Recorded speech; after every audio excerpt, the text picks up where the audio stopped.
In 2006, Shaya Al-Yami, a Saudi student on a scholarship in the United States, accompanied his friend in the city of Stockton, California.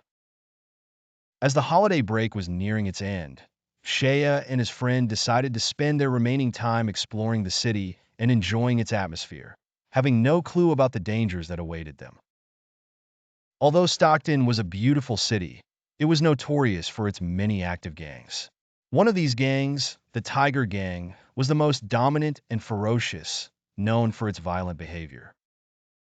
The gang members believed that all foreigners, especially those from the Middle East, were easy targets, which made them attack anyone who did not look like a local. One evening, as Shaya and his friend were walking through one of the deserted neighborhoods in the city, they were confronted by a group of 6 armed individuals. These individuals were members of the Tiger Gang, and among them was the gang leader's son, who was notorious for his recklessness and cruelty. The gang members ordered Shaya and his friend to hand over all the money and valuable possessions they had. Shaya and his friend were unarmed and unable to defend themselves. However, Shaya, being quick-witted and sharp-minded, decided to seize an opportunity to negotiate. He proposed that they go to their hotel room where he promised to give them everything they wanted. Shaya led the gang members to the hotel room, where he had a surprise prepared for them. The room was equipped with hidden defensive tools and heavy objects that could be used in emergencies. Once the gang members entered the room, Shaya was ready for combat.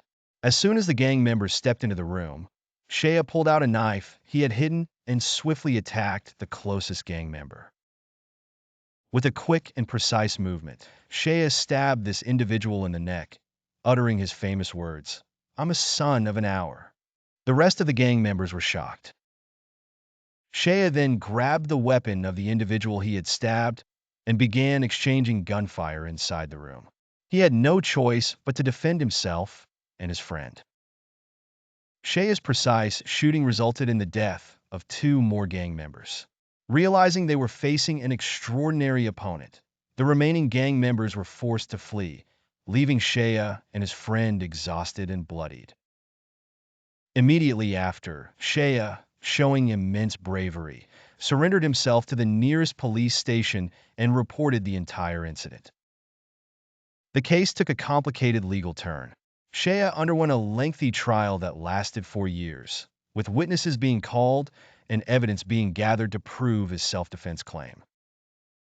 Eventually, after a grueling trial, Shaya was acquitted of all charges based on the self-defense argument. However, years after this incident, Shaya tragically died in a car accident in Jeddah in 2014.